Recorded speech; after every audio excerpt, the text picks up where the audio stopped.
Welcome to EventUp, the place where people enthusiastic about events stay in the know on the latest trends within the events industry. Live, hybrid, and virtual experiences. From virtual events to conferences, award galas, and everything in between.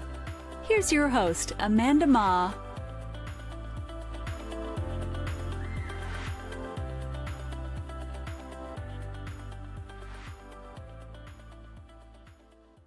Hello, everyone. We have an exciting episode today for you. Get ready for an expert advice on business growth and value. This is something a little bit out of the ordinary, what we're talking about typically. And joining us today is Channing Hamlet, founder and managing director at Objective. Channing leads the firm's business, service, and life science practice with over 25 years of experience in investment banking and business valuation. Channing has been involved in notable transactions like the sale of 360 Destination Management. He's also an active member of the Los Angeles Advice Community and passionate about philanthropy. Today, he is here to share his expertise on scaling, selling, and value event business. So excited to have you join us. Welcome to our show, Channing. Yeah, excited to be here. Thanks for having me. You know, it's so funny when you guys first reach out about this topic, and because I have just literally read it in the events industry news, so I'm like, this is perfect timing. So I'm happy that we'll make some space today to really dive in a little bit more. Great. And for those that are unfamiliar, can you kind of share what role does the investment banking play in scaling or even selling an event business, whether it's events or experiential marketing agencies? Yeah, I mean, I think a couple things with that question. First of all, investment banking can mean a lot of different things to a lot of different people. Our firm focuses on working with business owners and entrepreneurs, helping them sell their businesses. And so typically we would get involved when they're ready to do a sale and then help them run a process so that they can maximize the value of their business by creating competition among buyers and then negotiating the best deal possible. And I can talk more about that process later, but if effectively we market the business and create competition to help the seller get the best value in terms that they can. We spend a lot of time working with business owners pre-sale, helping them understand kind of what their business is worth and things they can do to improve their chance of success in a sale and to improve their chance of creating more value in a sale. And we love the opportunity to create relationships with good businesses years in advance of their sale to help them be prepared and be ready.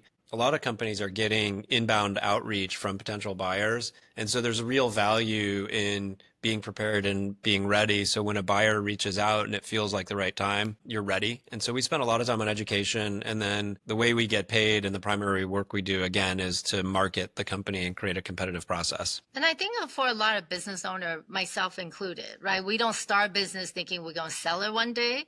But it's good to be exit ready. I think there's so many steps, part of that could be really good for your business as well. So I think this is so great. It's coming at such a timely moment here. So in terms of as a business owner, when should they start thinking about selling and what steps can they make to make sure the process is smoother? Interesting question. I'm a member of Entrepreneurs Organization, and so are you. And a lot of my peers are not necessarily talking about hey, I want to sell my business this year, but they're talking about I want to run a better business and I want to make my life easier. And so a lot of the things that a business owner, CEO, entrepreneur would do to make their business run better are things that they should be doing to make it saleable and more valuable. And so, I think we can help think through what is going to make this business more valuable. And it's the same set of activities that make the business easier to own, easier to run, and more profitable. So there's kind of a dual purpose in what we're doing in that respect in many ways. And so in a lot of cases, we've worked with people for years in advance of their sale, helping them think about what they could do to increase the value of the business, increase the efficiency, and make it more appealing. And sometimes they realize hey, I actually like this business now that I've got it optimized. I'm not going to sell it. And sometimes it's hey, it's worth way more than I ever thought it would be. I have some personal objectives. There's some other things I want to do with my time and my life. And it does make sense for me to sell this business and move on and do something else. And so anyway, long-winded way of saying that failing to plan is planning to fail at some level, both in operating the business and in ultimately having an exit. And we kind of seeing a lot of movement, right? Especially after pandemic, there's quite a few companies being acquired. And even one of our favorite rental company Town Country. They were acquired recently. When I say recent, it's like within the last 2 years. And prior to that, the same owner was the founder of Class A Party Rental. So it was actually his second time selling a rental company. I think in the event space in particular, and I'm the project that we just worked on with 360 is much more in the corporate event space than in like individual events like weddings or something like that. But I think going through the pandemic, a lot of the smaller events companies like really struggled, and the bigger companies that are the end user customers kind of saw that and are increasingly looking to the companies that they work with for big events to be larger companies and have good capital backing and, be able to really deliver. I think the corporate events get planned a year or years in advance. And so there's like been a little bit of a flight to quality coming out of the pandemic. And so what we've seen is pretty significant consolidation in the event space because the customers are driving a flight to quality and looking to work with bigger companies that are more financially stable and have more resources. So I think that from my sense, and I don't do events and I'm not in your industry every day, but I think the customers have been driving a little bit of a consolidation. And in particular, in the corporate event space, a lot of the private equity firms have gotten interested in that space and driven the values up over the last couple of years, making it more appealing for people that own companies to consider an exit than perhaps they ever thought in the past. Yeah, and for those of you that are not familiar with 360, so they were a national destination management company that create events for corporate meeting. So just kind of round out, because within events, there's so many different types of company that does the events too as well. Yep. Yeah. Yep. So since you work on the deal, what made the 360 Destination Group sale successful? What really drove up its value too?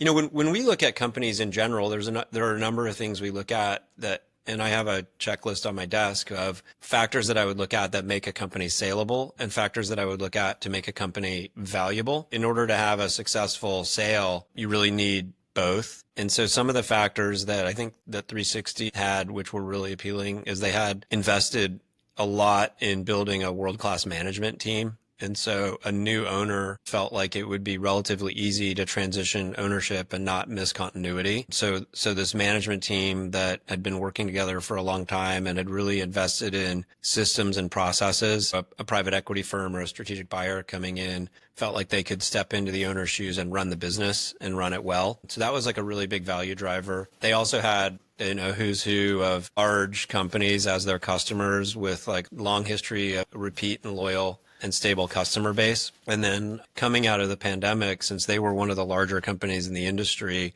I think there was this flight to quality where the big companies stopped or slowed down working with the single location destination management companies and started wanting to work with larger destination management companies that had more of a national footprint and more resources. 360 had about 25 locations around the country. So they had like a really good real geographic coverage. And I think those are the three things that were really appealing and big value drivers for them.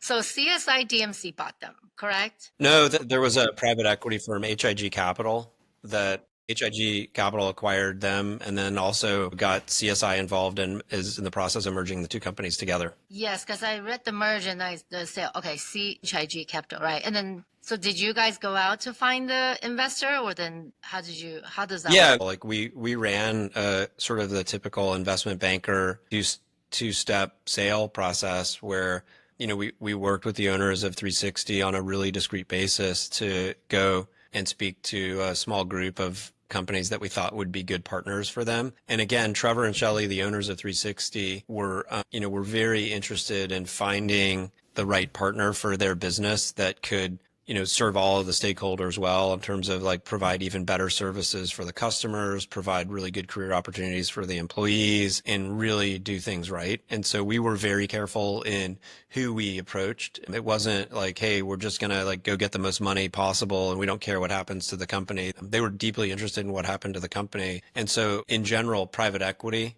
buyers can be a really good fit in that case because they come in and provide resources and capital that individual owners often can't. And so HIG Capital had this strategy to invest in the DMC space and grow and build the company. And the idea was exactly what I've been talking about already, where coming out of the pandemic, these large customers are looking for bigger companies to serve them with more resources and can provide more and more sophisticated event solutions. And so as Trevor and Shelley, as the owners of 360, met HIG Capital and really understood the resources they could bring to the table and this joint vision of continuing to build and grow the business and create a leading DMC, they were very, very excited about that. And so we ran this process where we interviewed a number of different potential investors and financial partners and helped them identify one that had like a real shared vision of protecting the company's culture and building on its success. And that was really what led to the transaction. So in terms of the, for DMC events company, what's your recommendation that companies can increase their long-term value for their businesses? It's a good question. And I think the flip or the easy answer is like have stable growth and,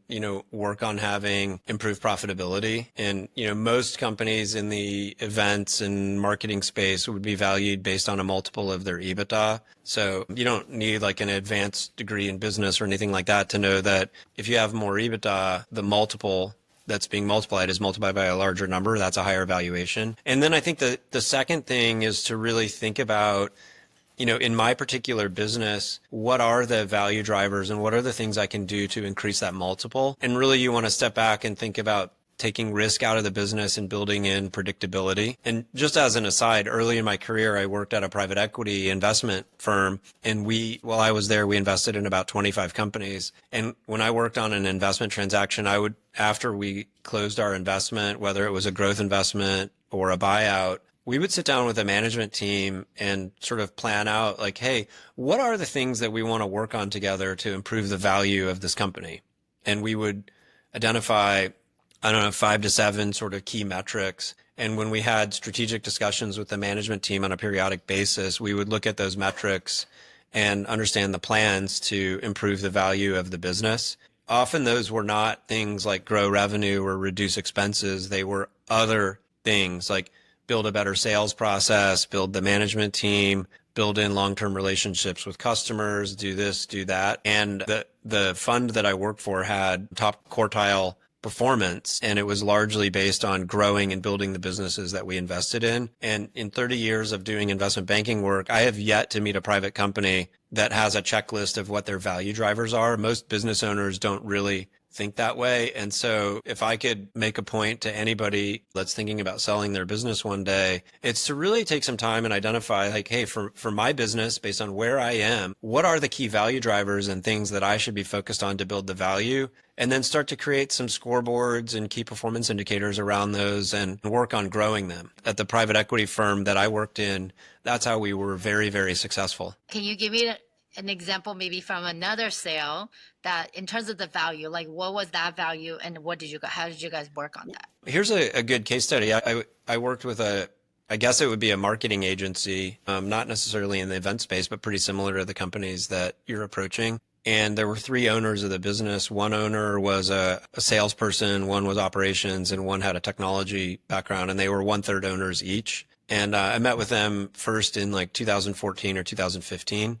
And they had an offer from a strategic buyer that wanted to buy their business for like $15 million, but it was like $5 million in cash up front. And then like a earn out and stock and this and that. And it was like, hey, you're buying my business with my money that I already make. Like, this is not a good deal. And as I talked to the 3 owners, it was kind of like, hey, do you have a management succession plan in place for each of you so that if someone came in and bought the business and you guys wanted to retire, the new owner could run the business? They were like, no. Do you do your financials on a GAAP basis with formal monthly closings? No. Do you have a budget that you do each year? No. Do you have high reliance on any key salespeople or key customers? Yes.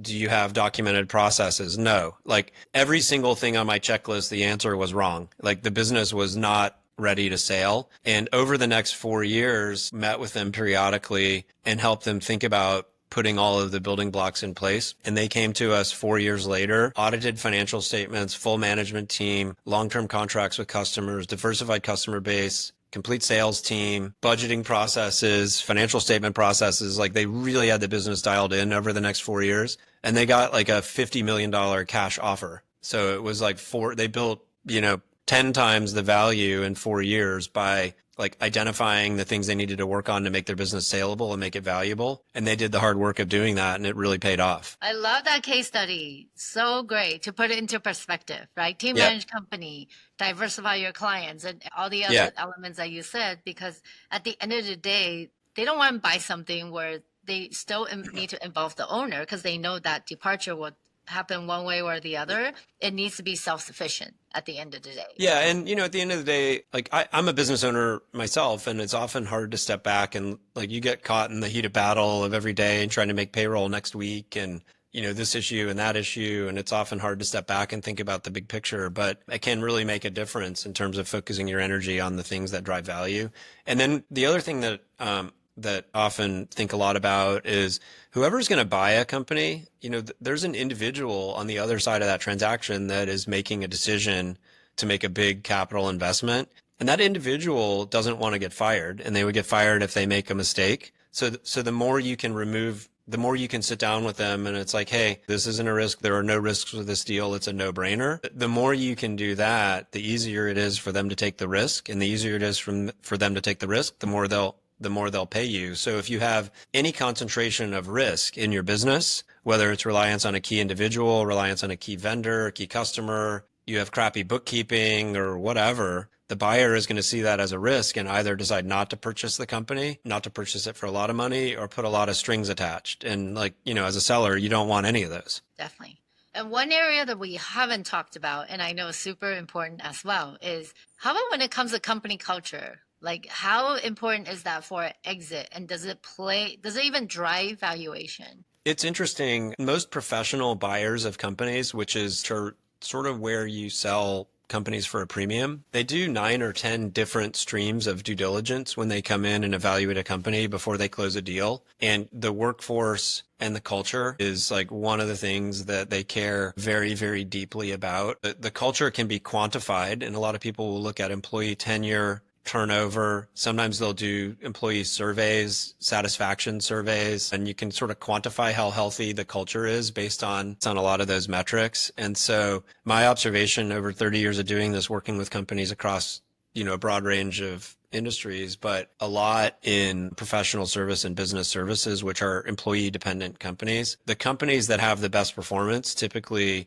when you talk to the management teams, they're spending a fair amount of their time working on and thinking about the culture, and the culture is clearly defined and they eat, sleep, and breathe it. And then they also care when they're deciding to sell their company or doing a transaction, they care who they sell it to and whether that buyer will maintain the culture. And so I think culture has a really big impact in businesses that are highly reliant on people in terms of the ability to sell the business and the valuation. And it can be measured through things like employee turnover, tenure, satisfaction surveys. And buyers are increasingly looking at those and making go, no-go decisions and valuation decisions based on some of those metrics.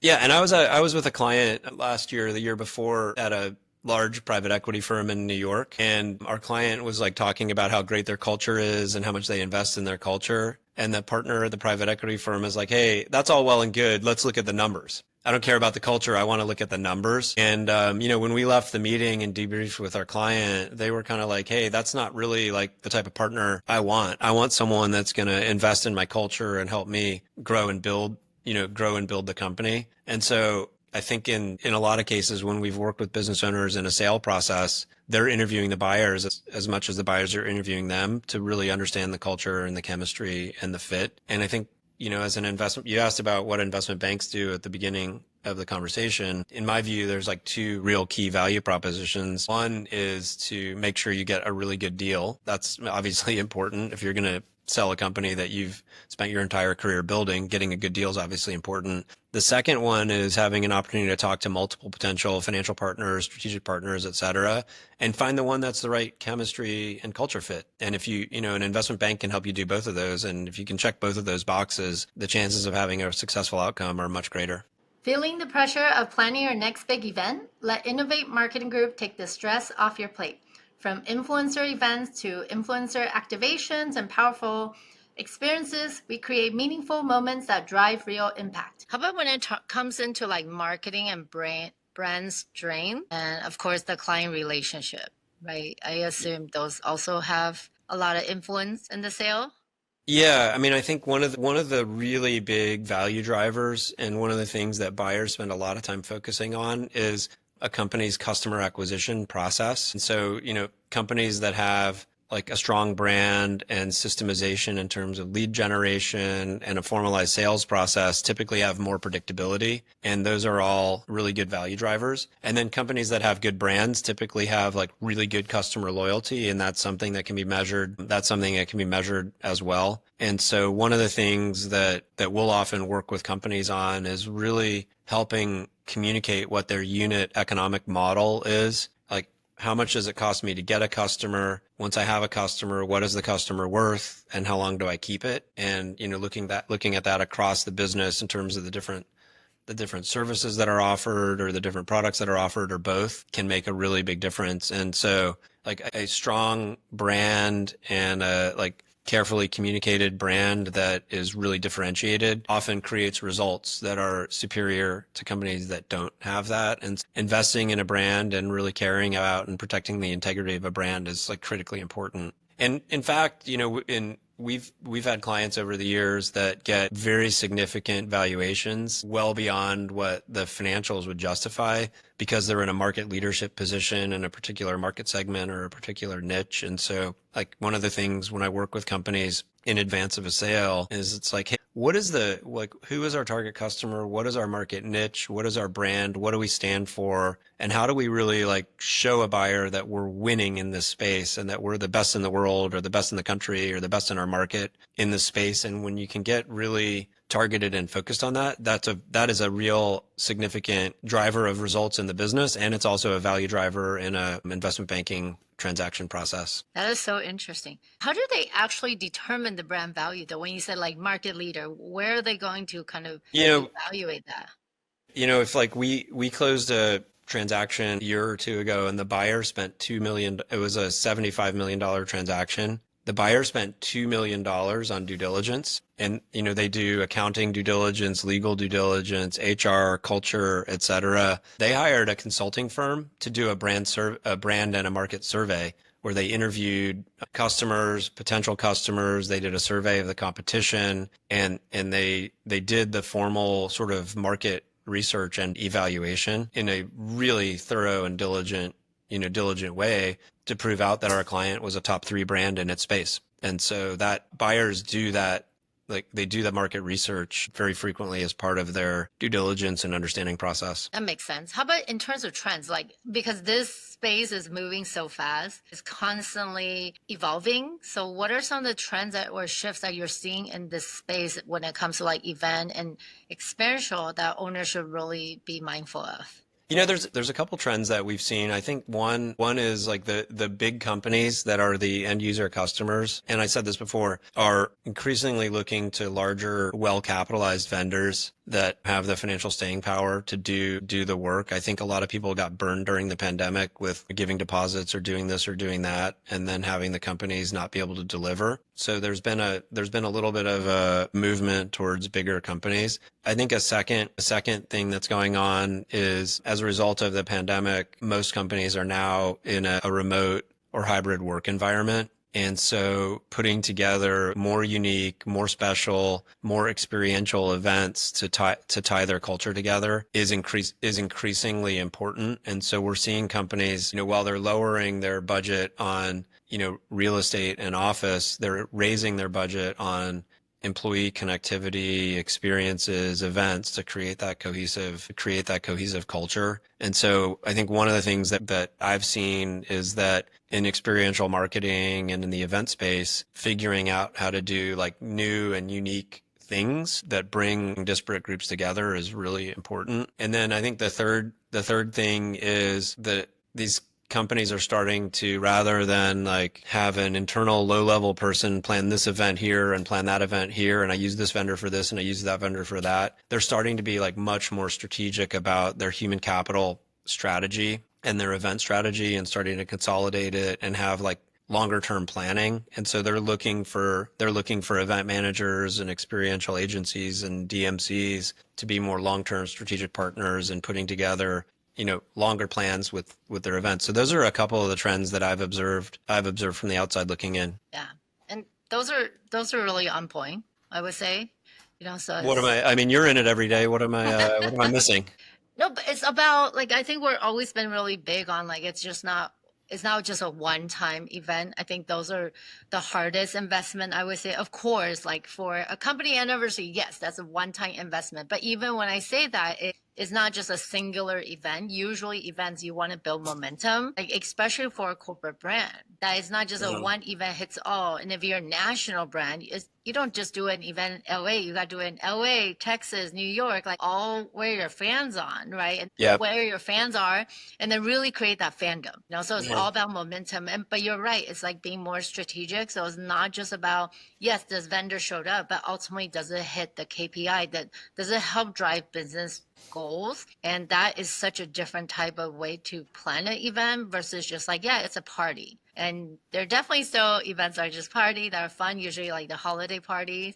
Yeah. But when it comes to most of the other business events, it is very intentional. And if you're not thinking in that capacity, you're not going to last. Exactly. That all makes perfect sense to me, and well said. How about, okay, debunking some myths. I love this one. What are some common myths about selling business that you would like to debunk? I think most business owners do not appreciate the level of preparation required to have a successful sale. And again, I think I said this earlier, on a $75 million transaction, a buyer might spend $2 million on outside service providers doing due diligence, and they do 9 or 10 different streams of due diligence. And so, first of all, just being able to answer all of those questions and provide all of that information is a big lift. And then being able to have good answers and not have a bunch of gaps and risks and deficiencies show up is a really big lift. And so I think like it's easy to read in the Wall Street Journal or New York Times or whatever, or hear about someone who sold their company for a lot of money or a high multiple.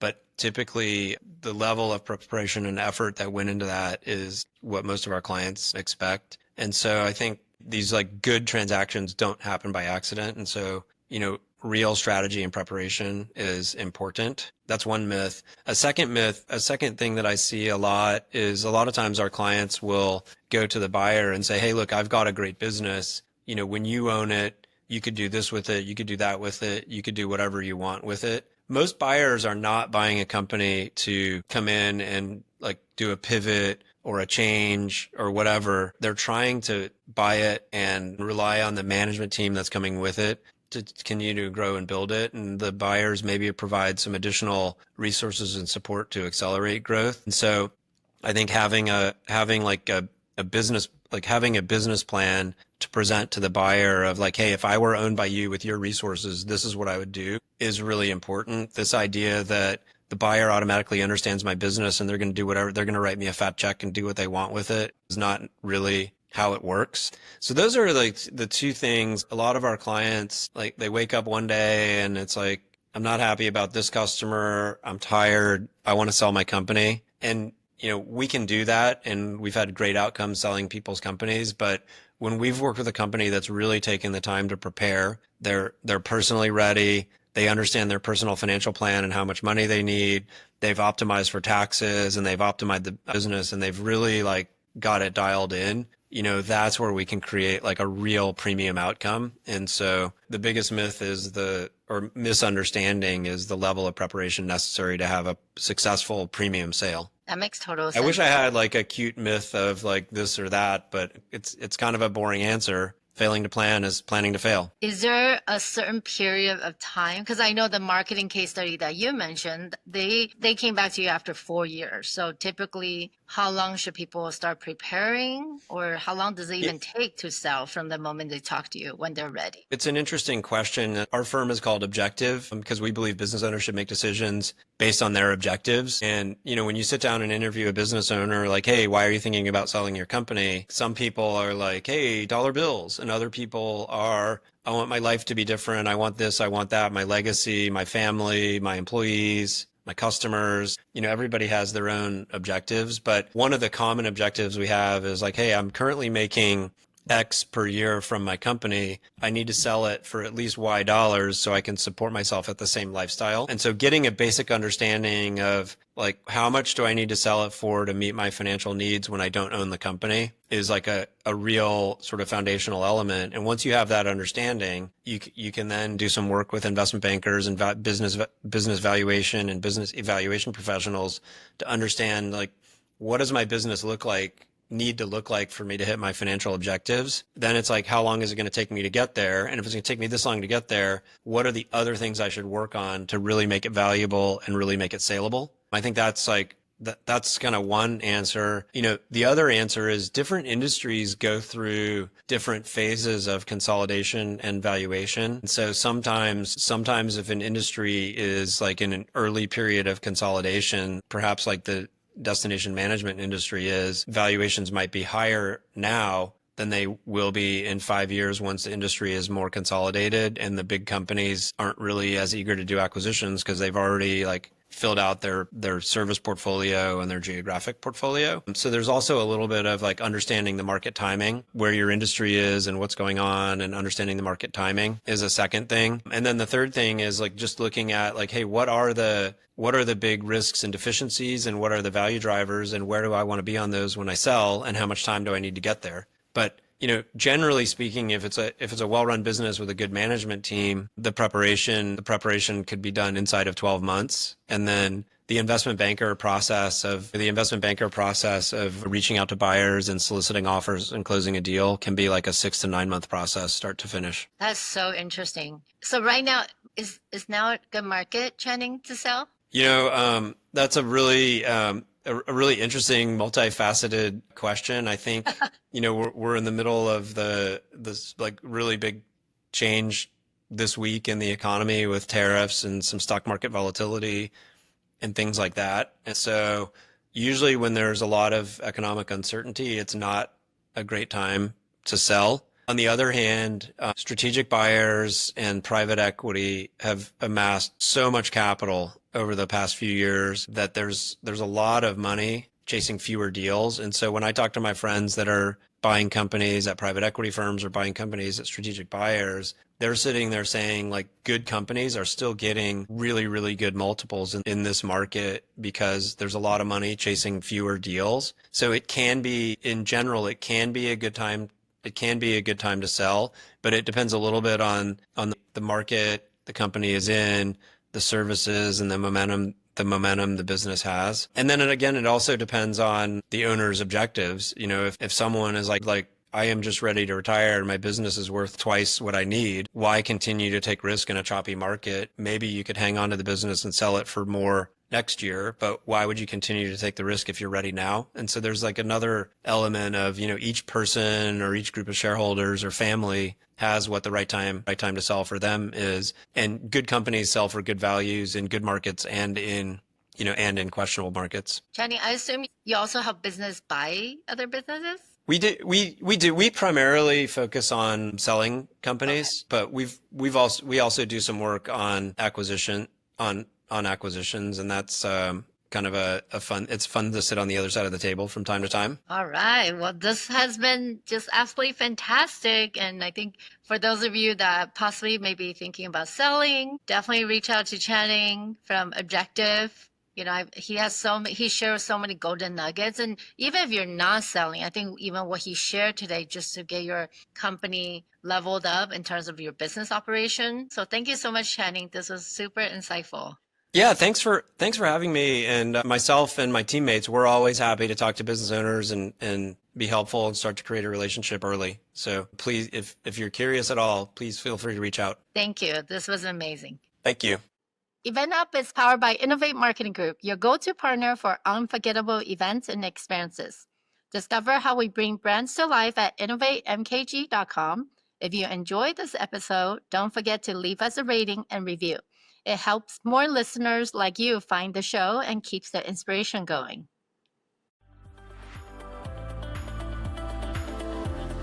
Thank you for listening. Tune in next time on EventUp.